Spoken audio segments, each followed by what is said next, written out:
नमस्कार साथियों, आपका दिग्विजय सुपर स्टडी चैनल में स्वागत एवं अभिनंदन है।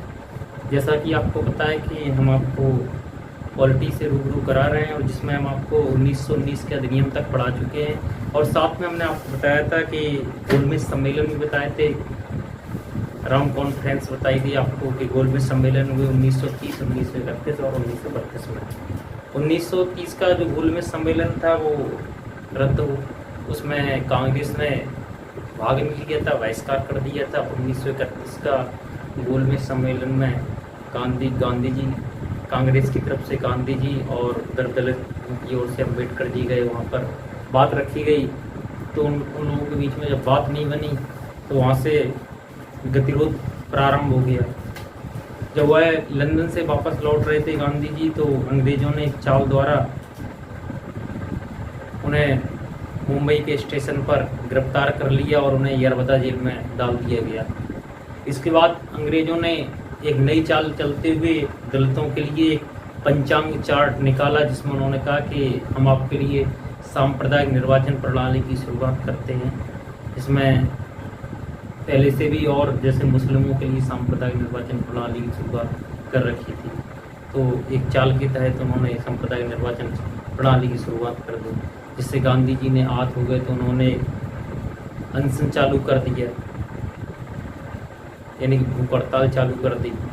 आमरण अनशन बोलते हैं उसे, आमरण अनशन चालू किया। आमरण अनशन का मतलब क्या होता है कि जब तक प्राण है, जब तक जिंदा है, जब तक अनशन करेंगे। तो जिससे आहत होकर गांधी जी ने आमरण अनशन किया। इसके बाद डॉक्टर राजेंद्र प्रसाद ने अम्बेडकर जी और गांधी जी के मध्य एक समझौता कराया, जिसे हम क्या कहते हैं, पूना पैक्ट समझौता कहते हैं। क्या कहते हैं? पूना पैक्ट समझौता कहते हैं। उन दोनों लोगों के मध्य में समझौता हुआ। गांधी जी दलितों के लिए आरक्षण के लिए मान गए और अम्बेडकर जी की जो विचारधारा थी कि दलितों के लिए एक सांप्रदायिक निर्वाचन प्रणाली की शुरुआत की जाए, वह उस पर मान गए। उन्होंने कहा ठीक है, हम नहीं करने के लिए थे। यहाँ तक आपको हम लोग बता चुके थे।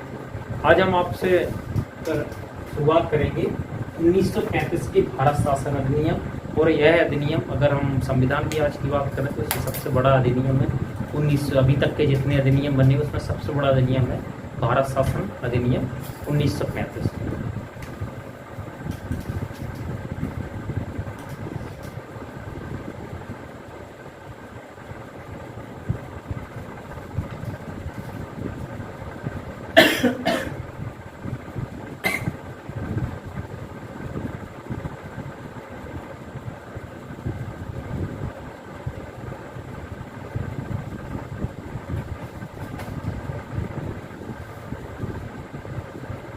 आपको बताते चलें, ये जो पॉलिटी है, हम आपकी पॉलिटी की क्लास ले रहे हैं। ये आपकी TET, super TET, REET, MP TET, UP police, UPSI, patwari, UPSC, जितने भी लेवल के, ये फर्स्ट लेवल को छोड़ के जितने भी पेपर होंगे ये सभी में महत्वपूर्ण है। और हम आपको इन सबको मैच्योर करके क्लास एक हम आपको तैयार कर रहे हैं, जिसमें आपको कोई भी क्वेश्चन ना छूटे। हम आपसे निवेदन करेंगे कि जितने ज़्यादा से ज़्यादा शेयर करें, चैनल को सब्सक्राइब करें और लाइक का बटन दबाना ना भूलें साथ साथ में, जिससे हमें ऊर्जा मिलेगी। जितने ज़्यादा से ज़्यादा आप लोग शेयर करेंगे और देखेंगे, हमें भी ऊर्जा मिलेगी, हमें भी प्रोत्साहन मिलेगा। हम और अधिक से अधिक मेहनत करेंगे, आपके लिए वीडियो डालेंगे। अभी आपको पॉलिटी की क्लास चल रही, कल से हम आपको हिंदी की भी क्लास के वीडियो डालेंगे। आपको दिग्विजय सर मैथ के और रीजनिंग के डालेंगे, और भी होगा। फिर करंट अफेयर की भी हम लोग करेंगे। थोड़े धीमे धीमे हम लोग व्यवस्थाएं बना रहे हैं। व्यवस्था जोड़ने में समय लगता है, जैसे कि आपको पता है। हम आपको बताना चाह रहे हैं भारत 1935 का भारत शासन अधिनियम। यहाँ तक आपको समझ में आया कि अम्बेडकर जी और गांधी जी के मध्य में समझौता हुआ। समझौता किसने कराया? डॉक्टर राजेंद्र प्रसाद ने। यहाँ तक तो ठीक, 1932 तक तो ठीक है। इसके बाद क्या हुआ कि अंग्रेजों ने एक भारत शासन यानी व्यवस्था को क्रियान्वित करने के लिए 1935 में एक भारत शासन अधिनियम बनाकर तैयार किया। हम बात कर रहे हैं भारत शासन अधिनियम की विशेषता। हेडिंग डाल रहे हैं हम, विशेषता।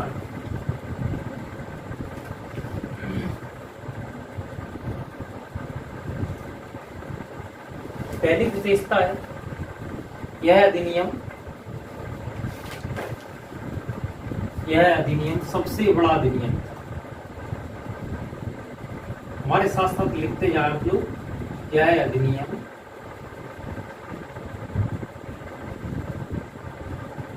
सबसे बड़ा अधिनियम था।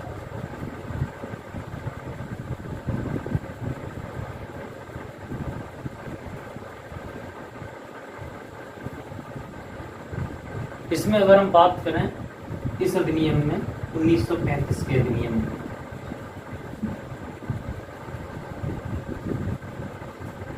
321 अनुच्छेद 14 भाग और 10 अनुसूचियां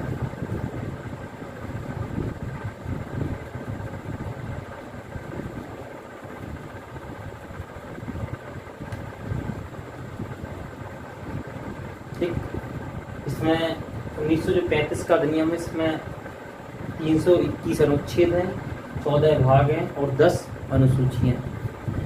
एक ये और बात करें दूसरी विशेषता की, 1935 के अधिनियम की सबसे बड़ी कमी क्या थी? भारत के जो लोग थे, भारत के लोग चाहते थे कि हम लोगों को स्वतंत्र करो, आप हमें पूर्ण स्वराज दो, जिससे हम लोग स्वतः शासन करें। अंग्रेजों की एक नीति थी कि हम इनको सिर्फ इधर उधर भटकाते रहें और साथ साथ में इन पर शासन भी करते रहें, या प्रत्यक्ष रूप से या अप्रत्यक्ष रूप कैसे भी हमें शासन करना है, या हम फूट डाल के करें, कुछ भी करें। तो उन्होंने 1935 के अधिनियम में इतनी सारी विशेषताएं दी, साथ साथ में उन्होंने 1935 के अधिनियम में एक बहुत बड़ी कमी रख दी। उन्होंने कमी रख दी, वहाँ पर कहीं भी स्वतंत्रता का उल्लेख नहीं किया 1935 के अधिनियम में कि हम आपको स्वतंत्र करेंगे। भारत के लोगों को यह बहुत बुरा लगा। भारत के जो राजनेता हैं वहाँ पर प्रतिरोध कर रहे थे, कांग्रेस के जो नेता थे, उन्हें बहुत बेकार लगा। उन्होंने कहा कि इस अधिनियम में हमें तो पूर्ण स्वराज चाहिए, हमें तो स्वतंत्रता चाहिए। आप लोग बाहरी, आप लोग जाएं, विदेश जाएं, हमें छोड़ें, हम लोग खुद शासन करेंगे, हम लोग सक्षम हैं, हम लोग चला सकते हैं, हम सब कुछ कर सकते हैं। तो आपने इसमें स्वतंत्रता का उल्लेख नहीं किया, ये सबसे बड़ी कमी थी। और साथ साथ में इसकी कोई प्रस्तावना नहीं थी। 1935 के अधिनियम की कोई प्रस्तावना नहीं थी। 1935 के अधिनियम में जो प्रस्तावना थी वो 1919 के अधिनियम की हूबहू उठा के रख दी थी, और उसमें एक शब्द जोड़ दिया था, उत्तरदायी शासन। कौन सा शब्द बताओ? उत्तरदायी शासन। अब वो तो 1919 के अधिनियम में भी था उत्तरदायी शासन। अब बात क्या है कि अंग्रेजों का कहना है कि हम उत्तरदायी आपको शासन करेंगे, या हम एक कल्याणकारी राज्य की व्यवस्था करेंगे। उत्तरदायी का मतलब यही है कि हम लोग सब चीजें करेंगे, आपको सिर्फ अनुरूप अंदर कार्य करना है। हम आपको कल्याणकारी योजनाएं लागू करेंगे, हम आपके कल्याण के लिए विचार करेंगे, हम आपको बहुत अच्छी सरकार देंगे। हम जो नियम आपके विरुद्ध हैं, आप लोग विरोध करेंगे, हम वह नियम लागू नहीं करेंगे। लेकिन भारत के जो लोगों की विचारधारा थी वो इसके विपरीत थी। आप हमें क्यों उत्तरदायी शासन देंगे? आप होते कौन? बताइए, आप कौन होते हो? हमारा देश है, हमें सरकार चलानी है, हमें अपने देश के लोगों का भला करना है, हमें कल्याणकारी शासन व्यवस्था करनी है। आप होते कौन हो? आप तो बाहरी, आप जाइए, है ना। उन्होंने कहा आप जाइए, आप हमें स्वतंत्र छोड़ दीजिए, हम लोग स्वयं शासन चलाएंगे। तो उन्होंने एक यह कमी थी 1935 के अधिनियम की। देखो, इस अधिनियम की हमारे साथ लिखें, इस अधिनियम की अपनी कोई प्रस्तावना नहीं थी।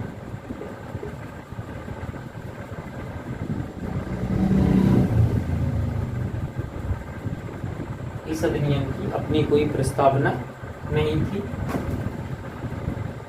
1919 के अधिनियम की प्रस्तावना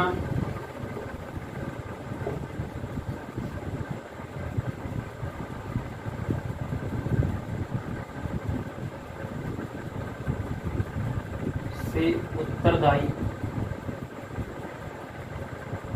1919 के अधिनियम की प्रस्तावना से उत्तरदायी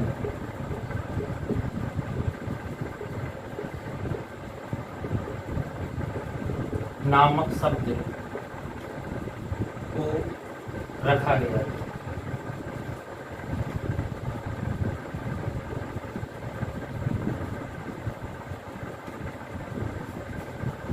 या हम कह सकते हैं उत्तरदायी साल रखा गया था, या हम इसे ऐसा भी कह सकते हैं 1919 की प्रस्तावना को स्वीकार कर लिया गया।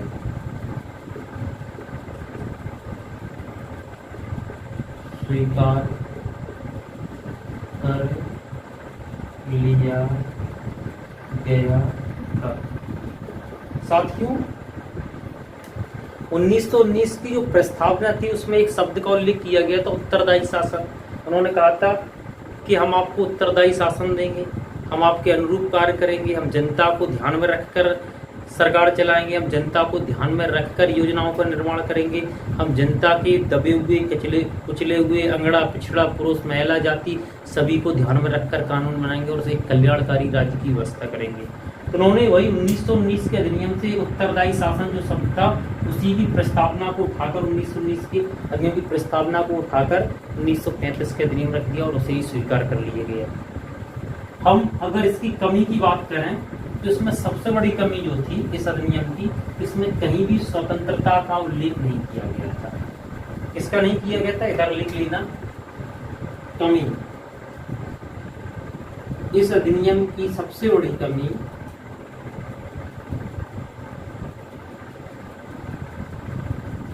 लिखना है आपको साथ साथ हमारे। इस अधिनियम की सबसे बड़ी कमी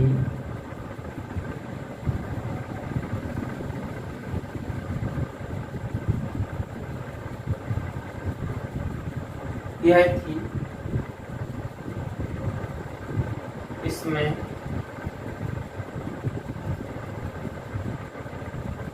कहीं भी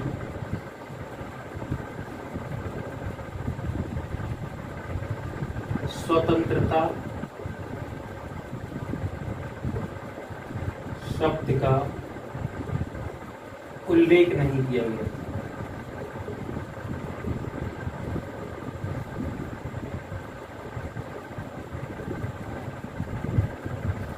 यह इसकी सबसे बड़ी कमी थी। लिखिए, साथ साथ में लिखते जाइए।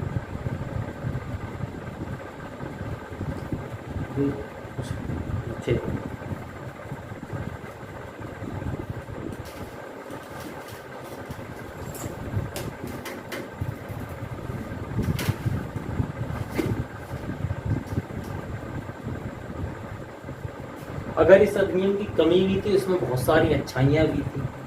सबसे बड़ी अच्छाई क्या थी? अच्छाई थी इसकी, इस अधिनियम द्वारा आपने पढ़ा होगा 1919 में अखिल भारतीय की स्थापना की गई थी। इसमें अखिल भारतीय संघ की स्थापना की गई थी। लिख लो, इस अधिनियम द्वारा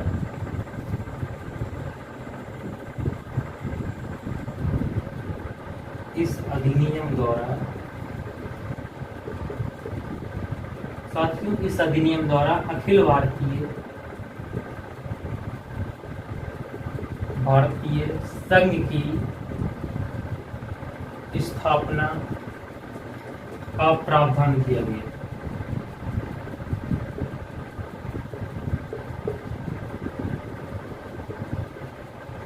हमें बहुत मेहनत करनी है, हमें इस चैनल को बहुत ऊंचाई तक लेके जाना है, बहुत ज़्यादा मेहनत करनी है। बस आप लोगों का एक निवेदन है, हाथ जोड़कर निवेदन है, आप लोग साथ दीजिए, ज़्यादा से ज़्यादा शेयर कीजिए।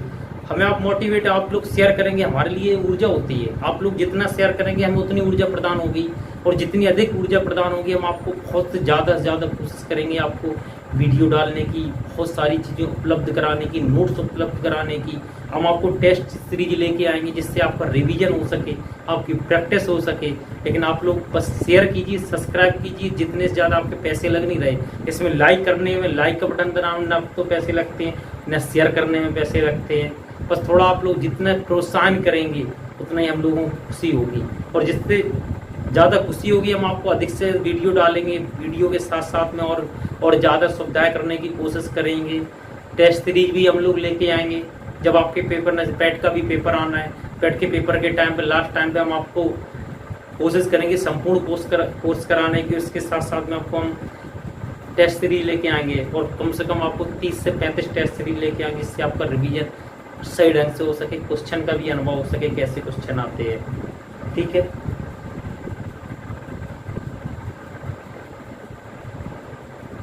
इस उसके द्वारा इस अधिनियम की यह इच्छा थी, क्या थी, इसके द्वारा अखिल भारतीय संघ की स्थापना की गई। तीसरी विशेषता लिखिए, इस अधिनियम द्वारा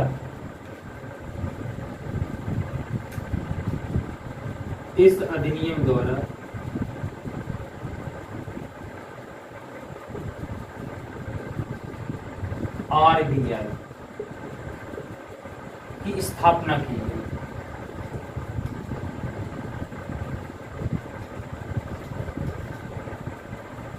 RBI की स्थापना की गई।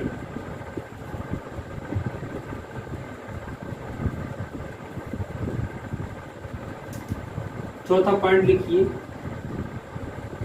इस अधिनियम द्वारा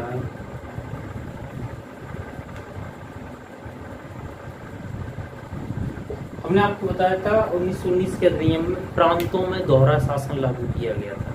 प्रांतों में क्या, प्रांतों में जो विषय थे, हम कह सकते थे प्रांत में जो विषय थे, जो गवर्नर होते थे, गवर्नर कुछ विषय अपने पास रख लेते थे, उन्हें क्या बोलते थे आरक्षित, और जो दूसरों को, जो चुने हुए प्रतिनिधियों को जो देते थे उन्हें बोलते थे हस्तांतरित। यह जो प्रणाली थी उसको समाप्त किया गया, प्रांतों में समाप्त करके इसे किस में लागू किया गया, 1935 के अधिनियम में, केंद्र में। तो इसमें लिख लो, इस अधिनियम द्वारा प्रांतों में द्वैध शासन प्रणाली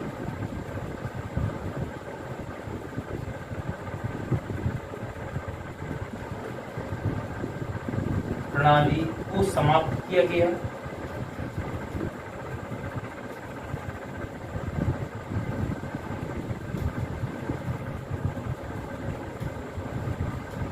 और केंद्र में लागू किया गया।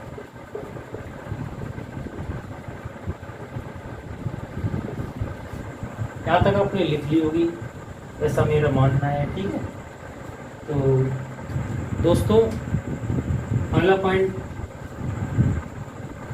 5.5 पॉइंट क्या है, यहाँ से 1935 के अधिनियम द्वारा राष्ट्रीय एकीकरण कह सकते हैं या देसी रियासतों के एकीकरण के लिए कदम उठाया गया था। बहुत तेज प्यास लग गई है, गला सूख रहा है, उन्होंने कहा पानी पिए।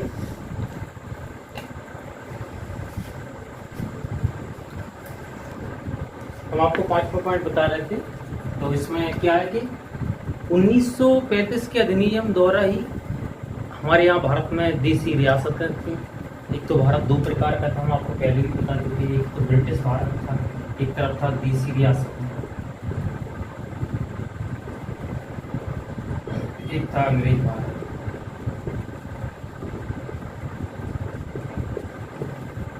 बहुत सारे भाग पर भारत के जो हिस्सा था उस पर सबसे ज्यादा किसका राज था, अंग्रेजों का था। तो इसमें क्या है कि देसी रियासतों से कहा गया कि आप लोग, हम एक अधिनियम लेके आ रहे हैं, आप चाहें तो एक भारत का निर्माण कर सकते हैं, हम उसे बोलेंगे राजनीतिक एकीकरण। उन्होंने कहा कि आपकी स्वेच्छा है, ऐसा कोई वो नहीं है कि ना ही आप पे दबाव है ना कोई है, आपकी स्वेच्छा में एक अधिनियम लेके आ रहे हैं, आपकी अगर इच्छा हो तो आप एक भारत का एक पूर्ण रूप से भारत के आप अधीन हो जाइए, या भारत सरकार के अधीन हो जाइए। उस टाइम पर अंग्रेजों की सरकार थी, नाम तो था, लेकिन भारत सरकार के अधीन हो जाइए। तो उनसे कहा गया कि आप लोग जितनी भी अगर चाहें तो आप लोग मिला सकते हैं, इसे ये बोलते हैं राजनीतिक एकीकरण। लेकिन क्या हुआ कि देसी रियासत के जो राजाएं थे या नवाब थे, उन्होंने इससे मना कर दिया। वो क्यों भाई, ऐसा है ना, जो व्यक्ति स्वयं में राज करता हो, जो स्वयं निर्णय लेता हो, जिसके अनुसार सब कुछ चलता हो, तो वो क्यों किसी का गुलाम या दास बनना चाहेगा। तो उन्होंने कहा नहीं, हम आपको ये जो राजनीतिक एकीकरण, हम इसका विरोध करते हैं। तो यह लागू नहीं हो पाया था, लेकिन इसमें चर्चा तो की गई थी। तो इसमें लिख लो, इस अधिनियम द्वारा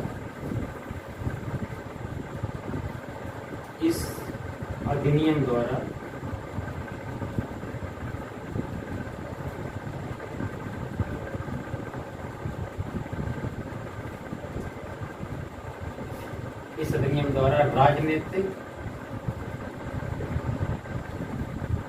एकीकरण का प्रावधान किया गया था।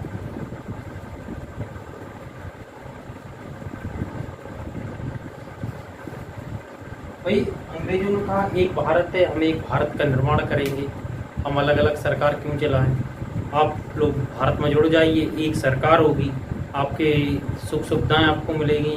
और उनका भी मानना यही था कि हम आपको पूर्ण रूप से ख़त्म नहीं करना चाह रहे, जो बाहरी सुविधाएं हैं, जो बाहरी या हम कह सकते हैं बाहरी निर्णय हैं, वो हमें छोड़ दीजिए और जो आंतरिक निर्णय हैं वो आप लीजिए। लेकिन देसी रियासत के जो नवाब थे या कह सकते हैं राजा थे, उन्होंने मना कर दिया। तो जो राजनीतिक एकीकरण था वह पूर्ण रूप से लागू नहीं होते।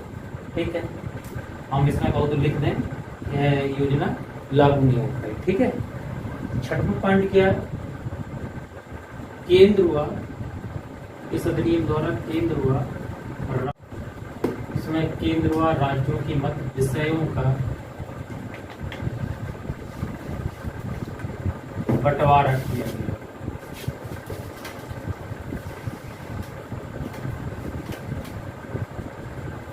केंद्र व राज्यों की मत विषयों का बंटवारा किया गया। अब विषय क्या क्या थे,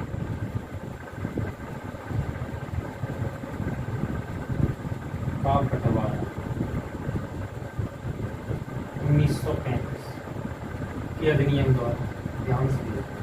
और आप लोगों को, आप अगर देखना चाहें तो पैट के पेपर में ये पूछे हुआ सवाल है, पिछली बार जो पैट का पेपर हमने दिया था। 3 भागों में बांटा गया संघ सूची,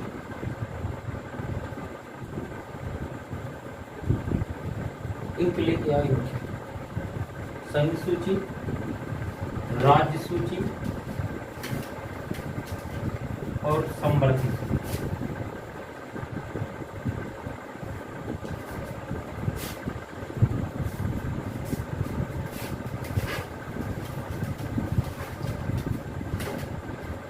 संघ सूची में 59 विषय थे, राज्य सूची में 54 और संवर्ती सूची में 36 विषय। और जो संघ सूची में जो कानून बनाती थी वो कौन बनाती थी, संघ की व्यवस्थापिका।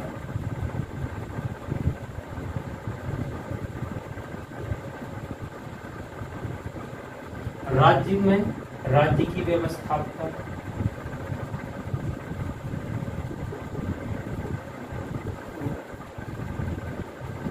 और संवर्ती सूची में 2, राज्य एवं राज्य की और केंद्र की व्यवस्था है। जब इनके आपस में कोई बात हो जाती थी या आपस में मतभेद हो जाते थे, फिर संघ सूची में जो विषय बनाए जाते थे वो दोनों बनाती थी।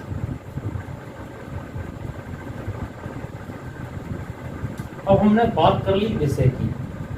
1935 के अधिनियम द्वारा विषयों को बंटवारा किया गया, जिसमें संघ सूची, राज्य सूची और संवर्ती सूची। लेकिन एक और जो आपके दृष्टि में होनी चाहिए, एक और विषय होते हैं जो इन तीनों सूचियों में, संवर्ती सूची, राज्य सूची और संघ सूची में नहीं रखे जाते हैं। जो अन्य विषय होते हैं हम बिना बोलते हैं अवशिष्ट विषय। अवशिष्ट विषय पर कानून बनाने की शक्ति कह सकते हैं या अधिकार गवर्नर को होता है। ठीक है, और तो भाषा ऐसे नोट करके लिख लो, क्या नोट करके लिखिए, जो इन तीनों सूचियों में, जो इन तीनों सूचियों में विषयों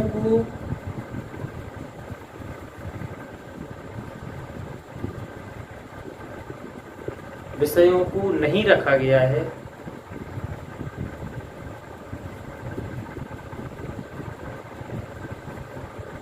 जो इन तीनों सूचियों में विषयों को नहीं रखा गया है, उन विषयों को अपशिष्ट सूची में रखा जाता है।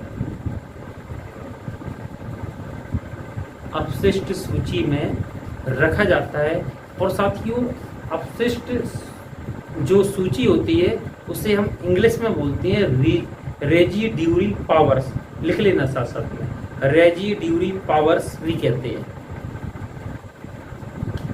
रेजिड्यूरी पावर्स भी कहते हैं। आपको कहीं कहीं अपशिष्ट विषय न लिख के आए तो सीधी लिख के आए कि रेजिड्यूरी पावर्स किसे कहते हैं, तो सीधी या ऑब्जेक्टिव क्वेश्चन आए, यानी कि तीनों जब कुछ विषय जो तीनों सूचियों में नहीं रखे जाते हैं उन्हें रखा जाता है।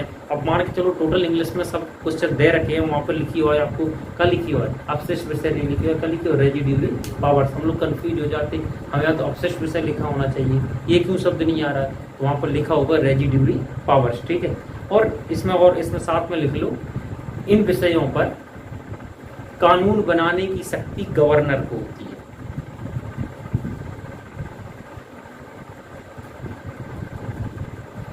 इन विषयों पर कानून बनाने की शक्ति गवर्नर को होती है। साथियों, आज के लिए इतना ही। इसके आगे हम और भी अभी 1935 के अधिनियम में और भी पढ़ाएंगे, लेकिन हम आपसे फिर से निवेदन करना चाहेंगे कि अधिक से अधिक चैनल को सब्सक्राइब करें, शेयर करें, जिससे आप लोग अगर शेयर नहीं करेंगे तो हमें ऊर्जा प्रदान नहीं होगी। आप ही लोग तो मेरी ऊर्जा हो। अगर आप लोग ज़्यादा से ज़्यादा शेयर नहीं करेंगे, हमें ऊर्जा प्रदान नहीं होगी, हमें मोटिवेट प्राप्त नहीं होगा, हम मेहनत नहीं कर पाएंगे। आप जितने ज़्यादा से ज़्यादा शेयर करेंगे, जितने लाइक का बटन दबाएंगे साथ साथ में, उतनी हमें अधिक से अधिक ऊर्जा मिलेगी। हमें आप लोगों से बहुत कुछ सीखने को मिला। हम आपसे ये भी कह चुके हैं कि अभी तो लाइव क्लास नहीं चल रही है, हम कोशिश करेंगे लाइव क्लास चालू करने की, जल्द से जल्द आपके लिए लाइव क्लास लेके आएँ। आप लोग कमेंट्स करिए, क्वेश्चन पूछिए, हम आपको उत्तर देंगे। बिल्कुल आपको आए दिन जो भी आपके अगर मन में कोई क्वेश्चन उठ रहा हो तो बिल्कुल आप पूछिए। ठीक है, धन्यवाद मित्रों, साथियों, नमस्कार।